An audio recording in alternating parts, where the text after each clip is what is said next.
Hello friends, welcome back to my YouTube channel.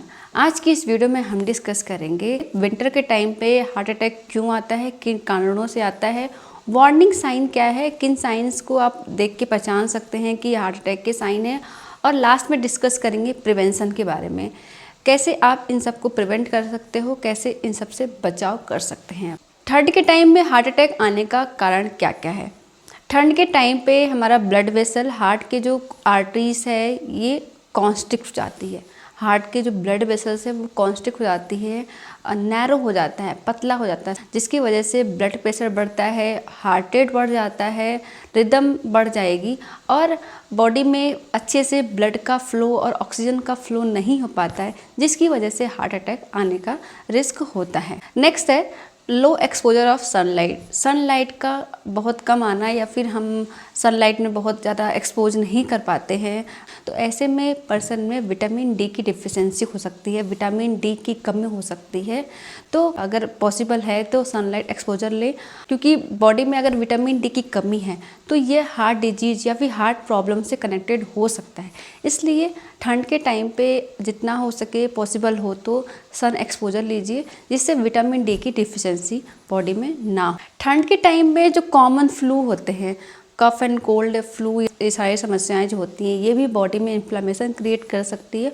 हो सकता है इससे भी हार्ट प्रॉब्लम क्रिएट हो जाए। ठंड के टाइम पे बहुत सारे लोग हैं जो कि बहुत कम एक्टिविटी करते हैं, कुछ काम वगैरह नहीं करते हैं, एक्टिविटी उनकी कम हो जाती है। Specially old age people physical activity कम कर देते हैं। ऐसे में उनका बॉडी वेट बढ़ जाता है और बॉडी वेट जैसे बढ़ेगा तो ब्लड में, हमारे बॉडी में कोलेस्ट्रॉल लेवल बढ़ेगा।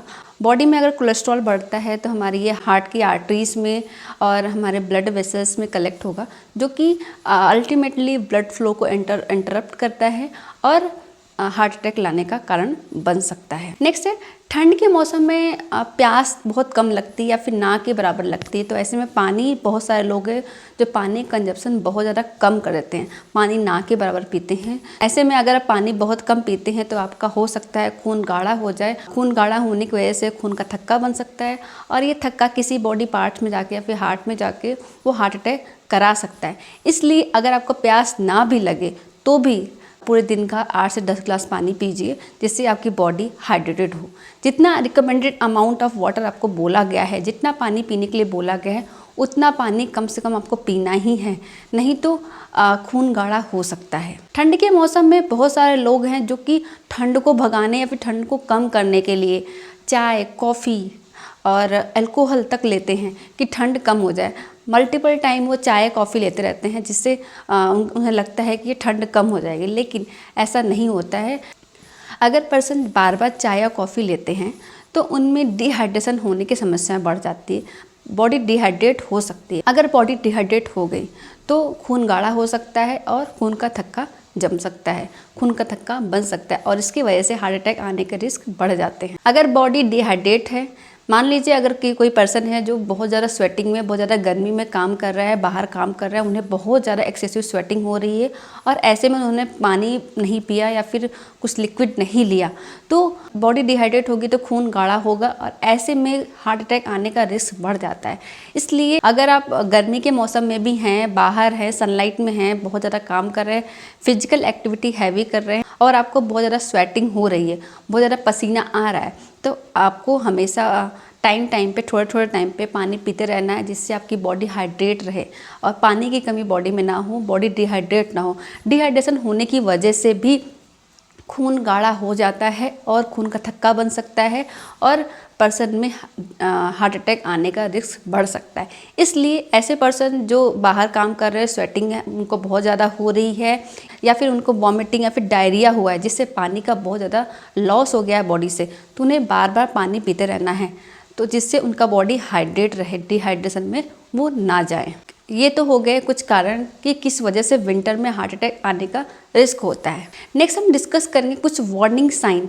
इस तरह के साइन अगर आपको दिखाई दे तो आपको इमरजेंसी में हॉस्पिटल जाना है और इन साइंस को, इस तरह के वार्निंग साइन को आपको हल्के में नहीं लेना है। 1 बाय 1 हम सारे साइंस को डिस्कस करेंगे। पर्सन को कॉन्स्टेंटली बार बार चेस्ट पेन, टाइटनेस होता है, जो कि ठंड के एक्सपोजर में, ठंड की वजह से और ज़्यादा बढ़ रहा है और ये हो सकता है स्क्वीजिंग पेन हो, क्रशिंग पेन हो और चेस्ट को दबा रहा हो, चेस्ट पे प्रेशर बन रहा हो, इस तरह का पेन होता है। और ये पेन जो है आपके जॉ में, कंधे पे, हाथ में, बैक में, इन जगहों पे रेडिएट करता है। तो इस तरह का पेन जो है हार्ट अटैक का पेन होता है, इसलिए आपको इसको लाइटली नहीं लेना है। ठंड की मौसम में ठंड की वजह से आपको हल्का हेडेक हो रहा है या फिर स्वेटिंग हो रही है, तो ये भी एक सिम्टम हो सकता है, हार्ट अटैक के अर्ली साइन हो सकते हैं।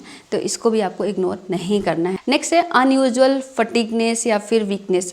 पर्सन कोई काम नहीं किया है, कोई एक्सरसाइज नहीं किया है, कोई फिजिकल एक्टिविटी, ज़्यादा हार्ड फिजिकल एक्टिविटी नहीं किया, लेकिन फिर भी उनको फटीगनेस या फिर वीकनेस लग रहा है और इसकी वजह से उन्हें हेडेक हो रहा है या फिर उन्हें ऐसा फील हो रहा है कि उन्हें अभी चक्कर आ जाएगा और वो गिर जाएंगे। इस तरह की फीलिंग अगर दिख रही है तो ये भी हो सकता है आपका अर्ली साइन हो आपका हार्ट अटैक का। पर्सन को शॉर्टनेस ऑफ ब्रीथिंग, सांस लेने में डिफ़िकल्टी हो रही है, सांस ठीक से नहीं आ रही है, तो ये भी साइन हो सकता है।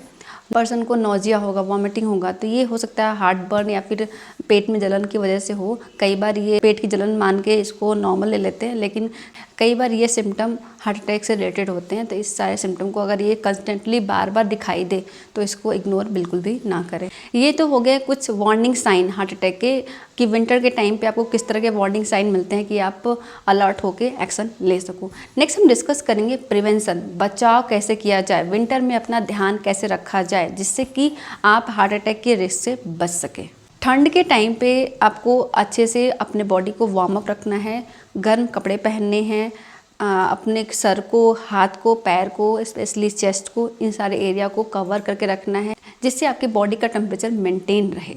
नेक्स्ट है बाहर जाने से अवॉइड करें। जो एक्सट्रीम पीक वाला टाइम होता है, ठंड का पीक टाइम होता है, जैसे अर्ली मॉर्निंग हो गया, इवनिंग हो गया, वो ठंड का पीक टाइम होता है। आपके एरिया में जो भी ठंड का पीक टाइम है उस टाइम पे आप बाहर जाना अवॉइड करें। अगर आप ऐसे टाइम पे बाहर जाते हैं तो बहुत ज़्यादा कोल्ड टाइम है उस समय का, और आपके हार्ट के ब्लड वेसल्स कॉन्स्ट्रिक्ट होगी और हो सकता है प्रॉब्लम क्रिएट हो। इसलिए ऐसे टाइम पे आपको बाहर जाना अवॉइड करना चाहिए जिस टाइम पे ठंड बाहर बहुत ज़्यादा हो। घर के अंदर ही आपको कुछ फिजिकल एक्टिविटी करनी चाहिए। घर के अंदर ही जैसे माइल्ड एक्सरसाइज हो गया या फिर जेंटल वॉकिंग हो गया, जो भी एक्सरसाइजेस वगैरह करनी है आपको घर के अंदर करनी है। बहुत ज़्यादा पीक टाइम पे, जैसे बहुत सारे लोग हैं जो कि मॉर्निंग वॉक पे जाते हैं, सुबह सुबह वॉक पे जाते हैं, अगर उस टाइम पे बहुत ज़्यादा ठंड है तो आप घर के बाहर वॉक ना करके घर के अंदर ही वॉक करिए, वो ज़्यादा बेटर है आपके लिए। मेंटेन हार्ट हेल्दी डाइट, जितना भी हो सके हार्ट हेल्दी डाइट का है। होल ग्रेन हो गया, लेग्यूम्स हो गया, फल फ्रूट जो भी चीज़ें हैं जो कि नेचुरल है, फ्रूट्स हैं, सब्जियां हैं, हरी पत्तेदार सब्जियां हैं, लेग्यूम्स है, दालें हैं, ये सब चीज़ें खाएं। बहुत ज़्यादा ऑयली या फिर हैवी फूड, स्पाइसी सारी चीज़ों को अवॉइड करें। अल्कोहल, स्मोकिंग, टी, कॉफ़ी का कंजप्शन बहुत कम, ना के बराबर रखें तो ज़्यादा बेटर है। ठंड के टाइम पे लोग टी, कॉफ़ी का कंजम्पशन बहुत ज़्यादा बढ़ा देते हैं, तो इससे बॉडी डिहाइड्रेट हो सकती है, इसलिए इसको कम से कम लें। नेक्स्ट है प्यास न लगे तो भी आपको पानी पीना है। ठंड के टाइम पे थर्स्ट सेंसेशन जो होता है, प्यास लगने का सेंसेशन बहुत कम हो जाता है, फिर ना के बराबर रहता है, तो ऐसे में पानी हम नहीं पीते हैं। तो इसलिए ठंड के टाइम पे आपको पानी पीते रहना है। नॉर्मल टेम्परेचर का पानी आप नहीं पी पाते हैं तो गुनगुना पानी पीजिए, लेकिन पानी आपको पीते रहना है जिससे बॉडी आपकी डिहाइड्रेट ना हो और खून गाढ़ा होने की समस्याएं ना दिखें। आज की इस वीडियो में हमने डिस्कस किया कि हार्ट पेशेंट को अपना ध्यान विंटर में कैसे रखना चाहिए।